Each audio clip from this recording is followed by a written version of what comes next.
Assalamualaikum Ibu. Sebelumnya saya mengucapkan terima kasih atas kesempatan dan kesediaan waktu yang Ibu berikan. Jadi begini Ibu, saya dari TGP ada tugas untuk mewawancarai kepala sekolah tentang praktik pengambilan keputusan. Jadi selama Ibu menjadi kepala sekolah, pernah tidak Ibu mengalami satu permasalahan di mana permasalahan tersebut memiliki dilema? Artinya di saat Ibu mengambil keputusan, ada dilema dari keputusan tersebut. Bisa Ibu ceritakan permasalahannya? Yes. Jadi saya selaku kepala sekolah ada beberapa dilema yang terjadi. Di antaranya dilema itu ada siswa yang yang seharusnya tidak bisa dinaikkan kelas, yaitu tidak mencukupi KKM-nya. Kemudian di bidang akhlaknya, kemudian terhadap siswa tersebut mungkin siswa itu adalah bandel dan tidak memenuhi kriteria yang kita jalani saat ini. Kemudian di antara siswa-siswa tersebut terhadap guru atau wali kelas tidak menaikkan kelas. Jadi kalau kita tidak menaikkan kelas dia, pastilah muncul masalah-masalah baru yang akan terjadi. Di antaranya bisa siswa tersebut malu dan tidak mau sekolah lagi, dan walinya pun merasa tidak nyaman terhadap anak tersebut. Dan di pihak sekolah pun kalau dia menaikkan kelas mendapat kendala di kelas selanjutnya, sehingga pertimbangan tersebut kalau kita pun tidak menaikkan kelas siswa tersebut, kita akan bertentangan dengan peraturan-peraturan yang telah berlaku, sehingga kita ambil keputusan bagaimanapun siswa itu kita bina di kelas selanjutnya, bagaimana kita naikkan kelas saja, sehingga siswa tersebut kita naikkan kelas dengan rasa berat hati, tapi tetap kita naikkan kelas. Itu dilema yang dihadapi saat ini. Jadi Ibu selama ini bagaimana Ibu dapat mengidentifikasi kasus-kasus yang merupakan dilema etika ataupun bujukan orang? Selama ini saya melakukan identifikasi kasus dengan melihat dari sudut pandang moral dan hukum. Apabila kasus tersebut melanggar hukum, maka sudah tentu benar lawannya salah. Namun, jika masih bisa dikatakan benar lawannya salah, maka masalah tersebut adalah dilema etika.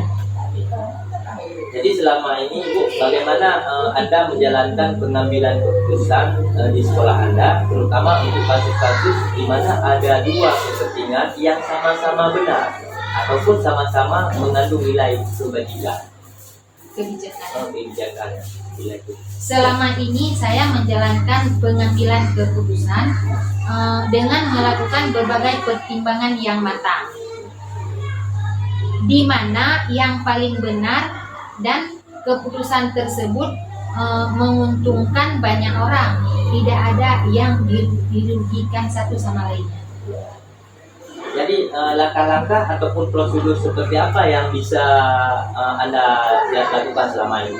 Ya, langkah-langkah yang dilakukan diantaranya menentukan penyebab keputusan, memutuskan siapa yang terlibat, menanyakan kepada orang-orang terdekat, berdiskusi dengan warga sekolah, membuat beberapa solusi keputusan, menimbang lagi dari berbagai sudut pandang sebelum memutuskan atau mengambil solusinya. Jadi hal-hal apa saja yang selama ini Anda anggap efektif dalam pengambilan keputusan pada kasus-kasus dilema? Ya, saya melakukan analisis kasus, kemudian menentukan solusinya, menyesuaikan dengan peraturan dan norma yang berlaku, serta mengedepankan kepentingan umum. solusi tersebut bermanfaat bagi banyak orang dan baik secara jangka panjang. Hal-hal apa saja yang selama ini merupakan tantangan dalam pengambilan keputusan pada kasus-kasus dilema etika? Tantangan itu. Ya. Tantangan dalam mengambil keputusan adalah mencari keputusan yang terbaik, karena keduanya merupakan masalah yang sama-sama benar. Dalam mengambil keputusan harus menguntungkan kedua belah pihak dan tidak merugikan pihak satu dan yang lainnya. Tidak merugikan pihak lain.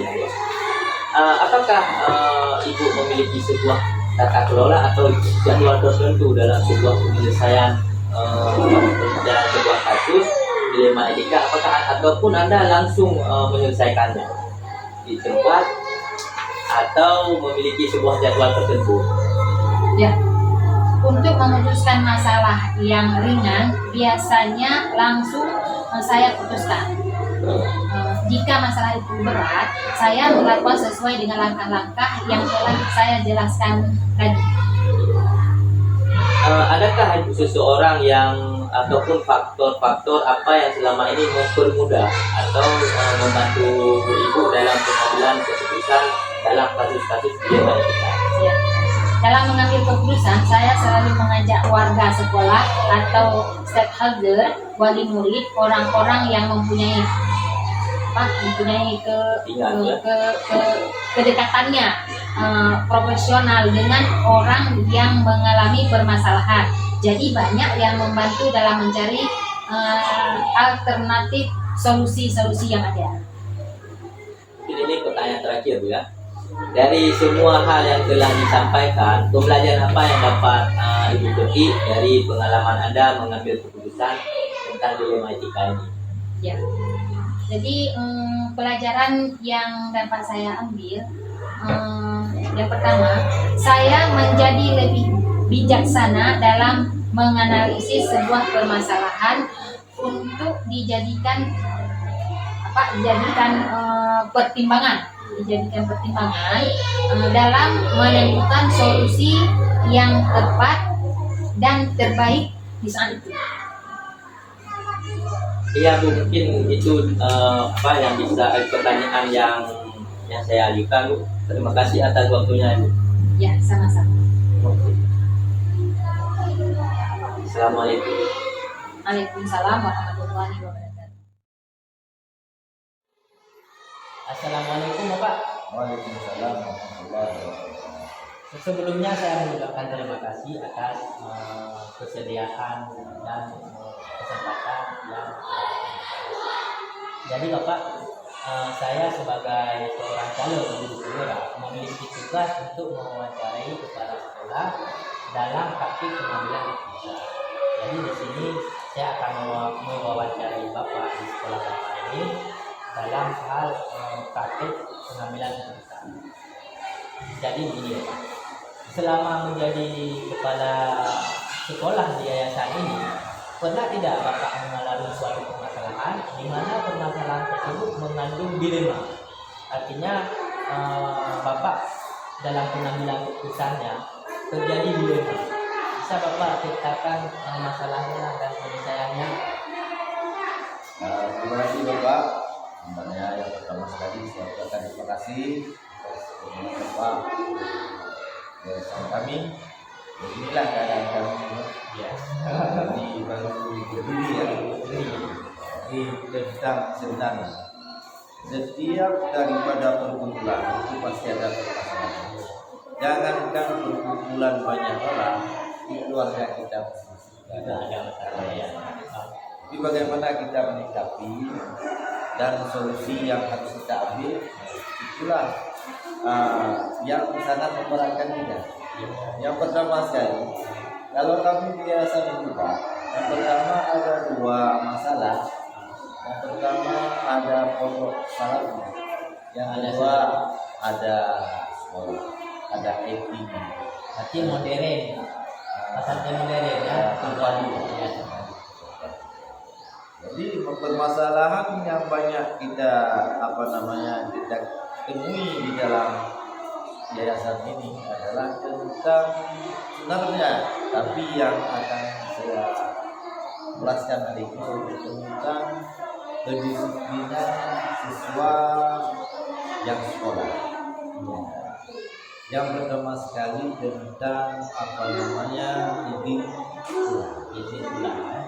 pulang kami ada membuat beberapa peraturan di sini bahwa setiap 1 bulan ada izin pulang untuk kembali ke rumah ataupun bertemu orang tua yaitu selama Setiap bulannya, Pak. setiap bulannya.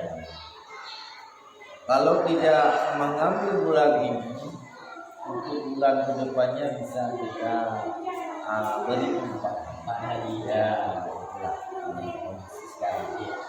Jadi yang menjadi permasalahan setelah kita ada membuat daftar ini, membuat buku ini, satu buku ini yang diisikan oleh para guru-guru ini, jadi hanya ada yang sakit, pulang berguru, yang menjadi dilema kita, yang menjadi permasalahan kita yaitu tentang kembalinya siswa tersebut bukan sesuai dengan yang telah kita tentukan atau kita sepakati. Iya. Kadang-kala 4 hari atau 5 hari baru kembali. Jadi setiap daripada lebih daripada 2 hari kalau tinggal di rumah ataupun tidak kembali ke yayasan ataupun ke pondok, maka akan ada sanksi. Keroyong kalau memang berat melanggar peraturan diburu balanya. Jadi yang menjadi dilema saya selaku kepala sekolah, bagaimana cara menyikapi hukuman? Kadang-kala kita panggillah anak tersebut yang terlambat kembali ke yayasan. Kenapa kamu terlambat? Jadi mereka menjawab, apakah benar atau salah kita tidak tahu, karena ada faktor ekonomi. Orang tuanya itu punya biaya untuk kembali, karena setiap mondok pasti ada biaya makan, jajan, walaupun kadang. Karena kan masalah sekarang kan faktor ekonomi kita sedang hancur. Jadi yang menjadi dilema bagaimana kita menyikapi anak tersebut, bagaimana kita beri hukuman. Berarti Bapak di sini dilema antara siswa yang telat kembali karena faktor ekonomi, dan di suatu sisi Bapak memiliki aturan yang tadi diterapkan di sekolah. Ya benar, benar sekali. Karena kan memang aturan bukan kita buat jangan dilanggar. Memang aturan kalau kita buat aturan pasti melanggar. Iya. Jadi Pak, ini di sini ada beberapa pertanyaan yang akan saya tanyakan lagi Pak ya. Selama ini bagaimana Anda dapat mengidentifikasi kasus-kasus yang merupakan dilema etika atau bukan moral? Ya, Pak. Selama ini saya melakukan identifikasi kasus dengan melihatnya dari sudut pandang moral dan moral. Apabila kasus tersebut melanggar hukum, maka sudah tentu benar lawan salah. Namun jika masih bisa dikatakan benar lawan benar, maka masalah tersebut adalah dilema kita antara kita memberikan hukuman dengan kita membebaskan. Jadi selama ini bagaimana Anda menjalankan pengambilan keputusan di sekolah Anda, terutama untuk kasus-kasus di mana ada dua kepentingan yang sama-sama benar, ataupun sama-sama mengandung nilai kebajikan? Ya. Menjalankan pengambilan keputusan dengan melakukan berbagai pertimbangan yang mana yang paling benar dalam keputusan tersebut. Mengumpulkan banyak orang, tidak ada yang itu yang masalah yang diputuskan. Jadi Bapak, langkah-langkah atau prosedur seperti apa yang biasa Anda lakukan selama ini? Ya. Langkah yang kami lakukan untuk menentukan penyebab permasalahan, menentukan siapa yang terlibat, menanyakan kepada orang-orang terdekat, diskusi dengan warga sekolah, membuat beberapa solusi keputusan, menimbang lagi dari berbagai sudut pandang sebelum memutuskan ataupun mengambil solusi. Jadi Bapak, hal-hal apa saja yang selama ini Anda anggap efektif dalam pengambilan keputusan pada kasus-kasus dilema ini? Yang pertama, kita melakukan analisis kasus, kemudian menentukan solusinya, menyesuaikan dengan peraturan dan norma yang berlaku, serta mengedepankan kepentingan umum. Solusi yang kita ambil harus tidak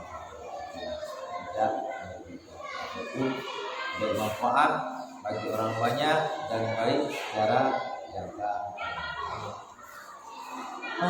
Jadi Bapak, hal apa saja yang selama ini merupakan tantangan Pak dalam pengambilan keputusan pada kasus-kasus dilema ini?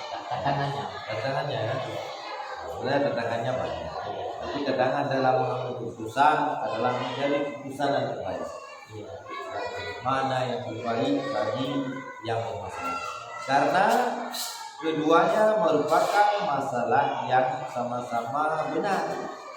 Dalam mengambil keputusan harus mengumpulkan kedua belah pihak dan tidak mementingkan pihak yang satunya lagi. Apakah Anda memiliki sebuah tata kelola ataupun jadwal tertentu dalam sebuah penyelesaian kasus dilema jika? Apakah langsung menyelesaikan di tempat atau memiliki sebuah jadwal untuk menyelesaikannya? Bentuk atau prosedur seperti apa yang Bapak lakukan? Kalau jika ringan, biasanya saya ambil keputusan sendiri. Tapi kalau berat, saya melakukan sesuatu langkah-langkah yang telah saya jelaskan. Sudah bersuara. Adakah seseorang ataupun faktor apa yang selama ini mempermudah atau membantu Anda dalam mengambil keputusan dalam kasus-kasus dilema ini? Yang pertama sekali, kita tidak boleh memutuskan sendiri. Kalau memutuskan sendiri pasti namanya akan payah. Keputusannya akan susah. Tapi kita harus mengambil keputusan selalu mengajak warga sekolah,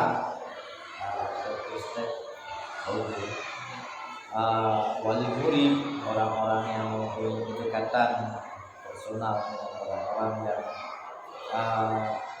mengalami permasalahan. Jadi banyak yang membantu dalam mencari alternatif solusi. Jadi ini pengalaman terakhir Bapak ya. Dari semua hal yang telah Bapak sampaikan tadi, pembelajaran apa yang dapat Bapak petik dari pengalaman Bapak saat pengambilan keputusan dilema etika? Jadi saya lebih bijaksana dalam menganalisis sebuah permasalahan untuk dijadikan pertimbangan, menentukan solusi yang tepat, itulah yang memang kita laksanakan biasanya. Oke, terima kasih Bapak atas jawaban yang telah Bapak berikan. Semoga kita selalu dapat memberi suatu keputusan yang bijaksana Bapak ya. Terima kasih Bapak. Mungkin lain kali kita akan ngobrol ataupun saya akan mewawancarai lagi Bapak di kasus ataupun di alam yang berbeda. Terima kasih Bapak. Sama-sama, semoga menjadi Amin.